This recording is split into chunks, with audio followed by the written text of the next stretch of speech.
ইফকোর নতুন প্রযুক্তি চাষিদের মধ্যে পৌঁছে দিতে ইফকোর সেলসম্যানদের সঙ্গে বিশেষ বৈঠক করল ইফকোর একাধিক জেলা আধিকারিকেরা সঙ্গে ক্ষেত্র আধিকারিকেরা।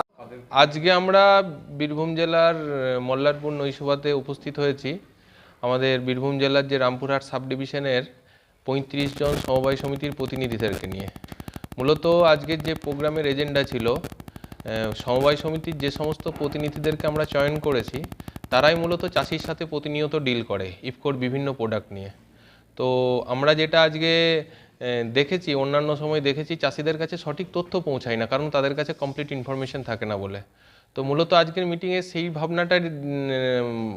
সেই ভাবনাটাকে সামনে রেখে আমরা আজকে মিটিংটা করেছিলাম যে বিজ্ঞানসম্মত পদ্ধতিতে চাষিদেরকে কি সঠিক ন্যানো ইউরিয়া, ন্যানো ডিএপি সঠিক সময়ে কিভাবে ব্যবহার করানো যায় সে ব্যাপারে চাষিদেরকে যাতে তারা সঠিকভাবে গাইড করতে পারে, সেই হিসাবে আজকে একটা প্রশিক্ষণ শিবির আমরা করেছিলাম। এবং তাদের বিভিন্ন ধরনের প্রশ্নও ছিল, চাষিদের বিভিন্ন ধরনের প্রশ্ন তারা সামনাসামনি মুখাপেক্ষী হয় এবং তাদের কাছে উত্তর থাকে না, সেসব প্রশ্নগুলো নিয়েও আমরা আলোচনা করলাম এবং একটা সফলভাবে আজকের এই প্রোগ্রামটা অনুষ্ঠিত হলো। আমার নাম সুশান্ত ব্যানার্জি, আমি বীরভূম জেলার ইফকোর ফিল্ড অফিসার হিসেবে আছি। আজকে ছিলেন বীরভূম জেলার মূলত রামপুরহাট সাব ডিভিশনের ৩৫ জন সমবায় সমিতির প্রতিনিধিরা উপস্থিত ছিলেন। উল্লেখ্য, আজ বুধবার বীরভূমের ময়ূরেশ্বর ১ নম্বর ব্লকের মল্লারপুর নৈশভা দীক্ষা ভবনে রামপুরহাট সাব ডিভিশন এলাকার একাধিক ইফকোর সেলসম্যানদের নিয়ে একটি বিশেষ আলোচনা চক্রের আয়োজন করল ইফকোর বিভিন্ন আধিকারিক থেকে শুরু করে ক্ষেত্র আধিকারিকেরা। এদিন আলোচনা চক্রের মূল বিষয়বস্তু ছিল বর্তমান যুগে ইফকোর ন্যানো প্রযুক্তির উপর যে সমস্ত রাসায়নিক সার রয়েছে তার ব্যবহার চাষিরা ঠিক কিভাবে প্রয়োগ করবে সে বিষয়ে এই আধিকারিকেরা সেলসম্যানদের নিয়ে আলোচনা করেন।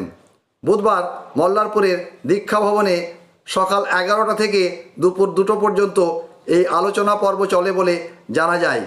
এই অনুষ্ঠানে উপস্থিত ছিলেন ইফকোর একাধিক আধিকারিক থেকে শুরু করে ক্ষেত্র আধিকারিকেরা।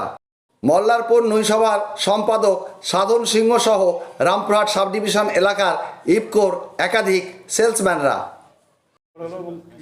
হ্যাঁ, এই ট্রেনটা নিয়ে আমাদের বিশেষ উপকার হলো, তার কারণ চাষিদের সঙ্গে আমরা যোগাযোগটা ভালো রাখতে পারবো এবং ইফকোর যে প্রোডাক্ট উনি স্যার যিনি বললেন যে চাষিদের সঙ্গে একসঙ্গে বসে আমরা দিতে পারছি এই পরিষেবাটা, সেই দিক থেকে আমাদের যেসব প্রোডাক্ট আমরা পেলাম সেগুলো ভালোই লাগলো আমাদেরকে এবং উপকারও চাষিরা পাবে, এই আমাদের উপকার হবে।